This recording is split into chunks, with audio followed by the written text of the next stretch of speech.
Hello, Dodgeland community. This video is to share with you the information that was presented at our 4 Dodgeland community referendum information sessions held this spring. First of all, I want you to know that the operational question you will see on the April 1st ballot is not asking for our district to do anything new. We are simply asking to be able to maintain the great things that we have at Dodgeland.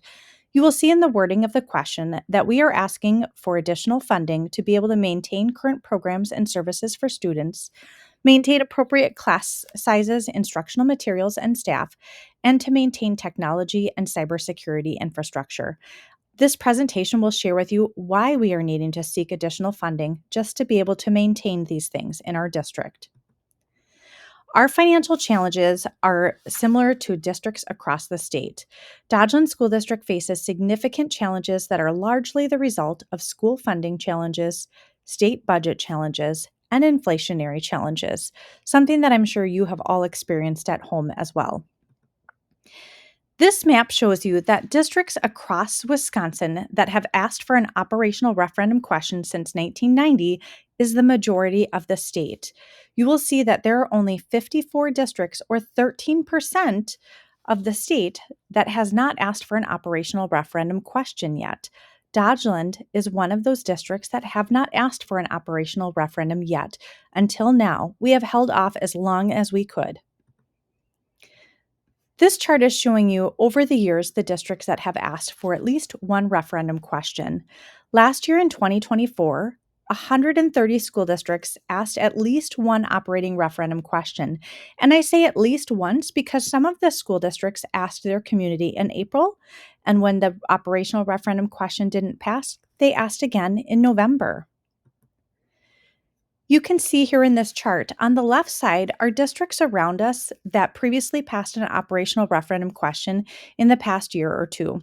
Some of our closest neighbors include Fall River, Johnson Creek, Marshall, Rio. On the right side, you're going to see that there are 7 school districts in Dodge County alone that are asking their community for an operational referendum.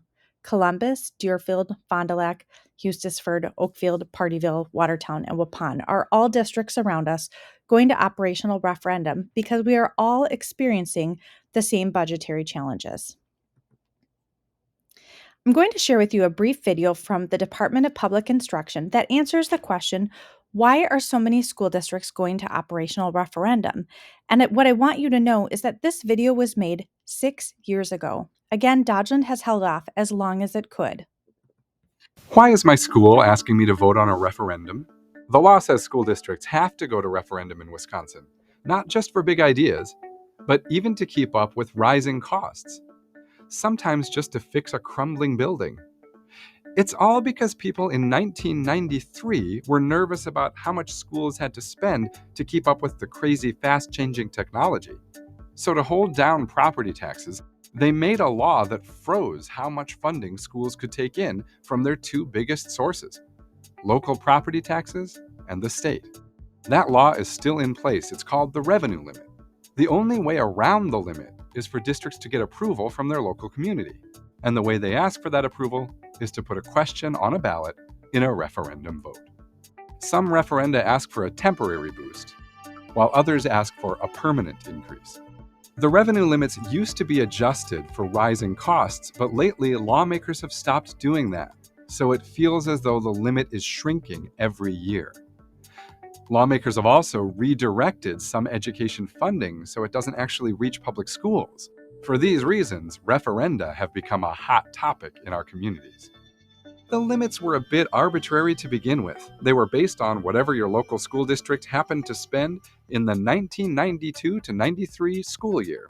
If you saved a lot of money that year, things could be harder for you to this day. What the revenue limits hold down is the combination of local property taxes and state aid. So even if the state does kick in more money to help schools, schools won't actually get any more funding unless they hold a successful referendum. We need to solve these problems. Powering education means charging up the next generation so they can be prepared to lead our future. Take a look at our ideas for redesigning the school funding system. Until we fix those issues, our schools are sometimes going to have to go to referenda for us to be prepared for our future. Why is my school asking me to? So, over the years, Dodgeland has continued to make reduction to try to make ends meet. You can see here a list of staff that we have reduced in our school district over the past 5 years. Going into this school year, the 24-25 school year, we made the most significant staffing reductions that we've ever made.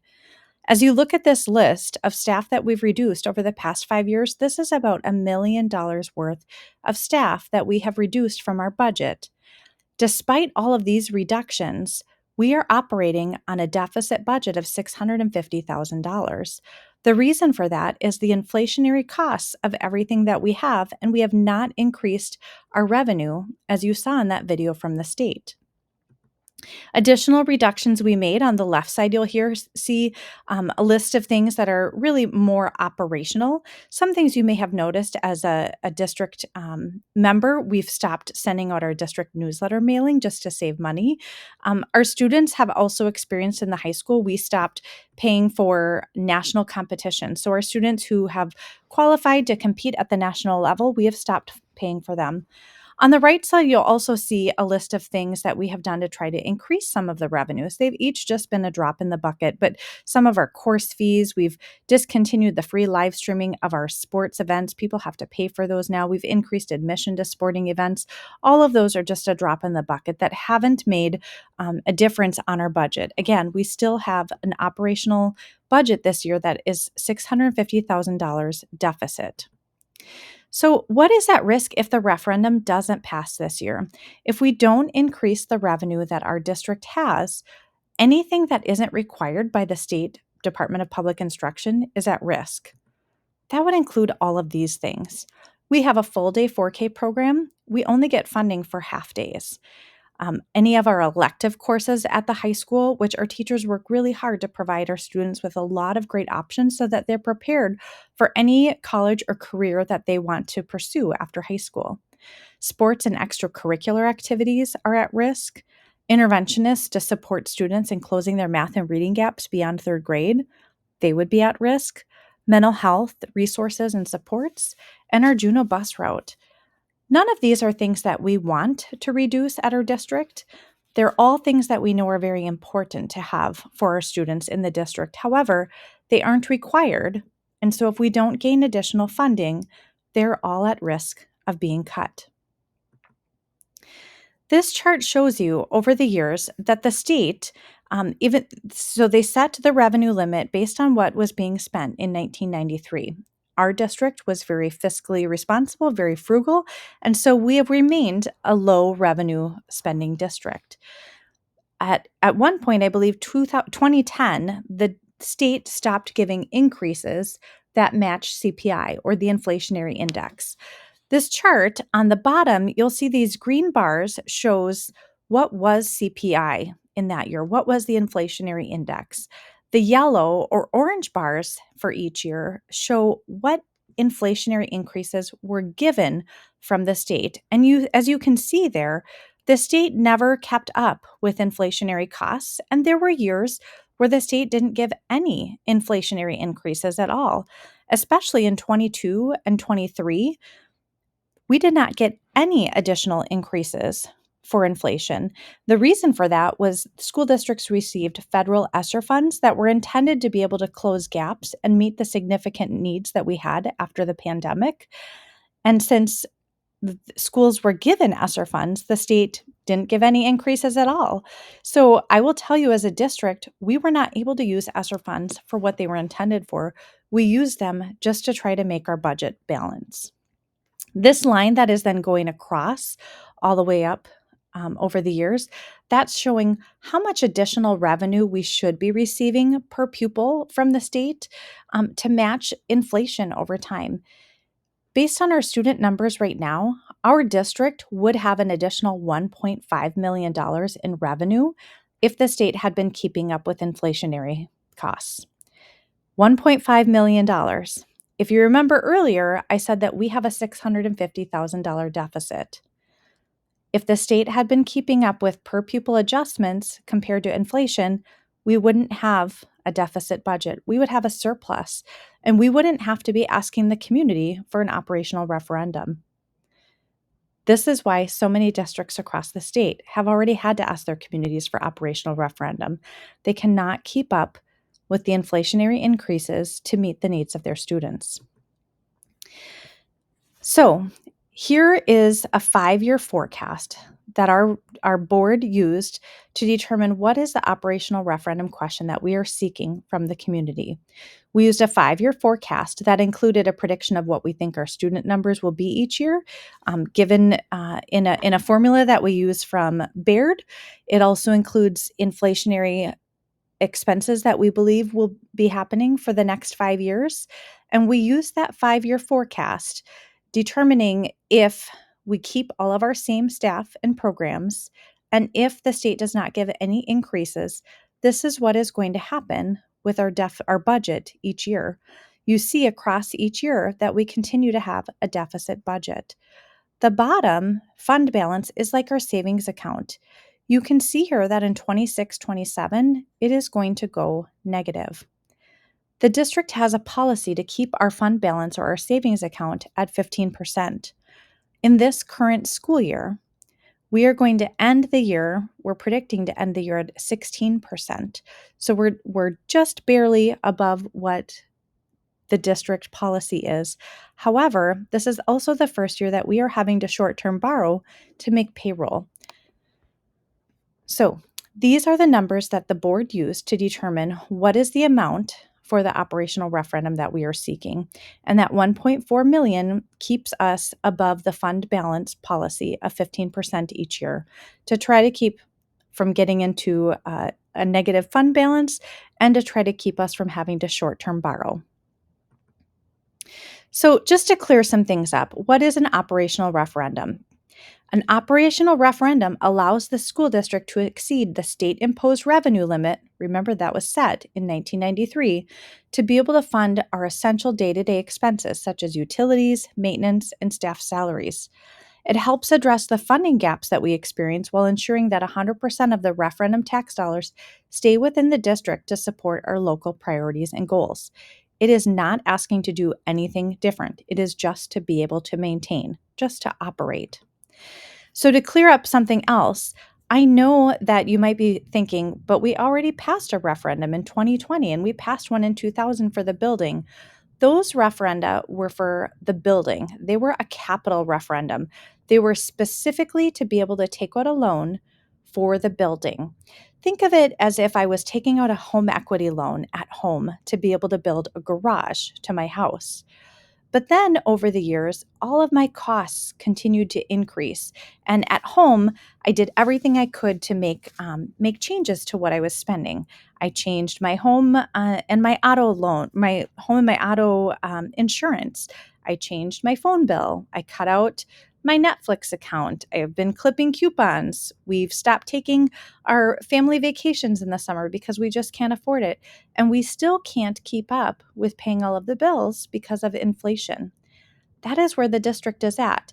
The capital referendum in 2020 was very specific to facilities.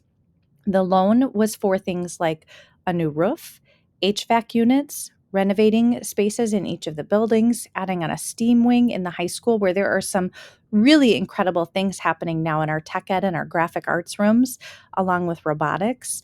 It also added safe and secure entrances to our school and a new parking lot. That referendum was specific to those facilities' needs. An operational referendum is different. It's to be able to exceed the revenue limit that was set by the state in 1993. And again, Dodgeland School District is one of 13% of districts across the state that haven't asked their community for an operational referendum until now. Here is the question that you will see on the ballot for April 1st.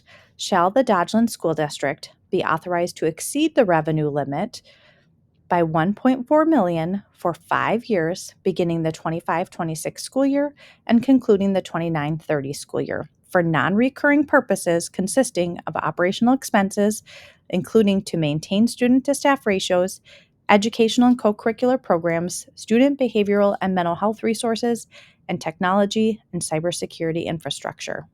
This is a yes or no question that you will see on the ballot. I also just want to emphasize again, the revenue limit was set by the state in 1993. The revenue limit, if you think of it, it's like a cup that stays the same size. State aid is poured into that cup. As you see in this picture, that's the green. And first the state aid is put in, and then that determines what property taxes are going to finish filling the cup. Last year, our lawmakers will tell you that they provided additional state aid to school districts. They did. Dodgeland did receive additional state aid. However, the size of the cup or the revenue limit, what we receive per student, did not change. So even though we received additional state aid and then property taxes, we still received the same amount per student. It did not increase the revenue that we receive to be able to pay our expenses.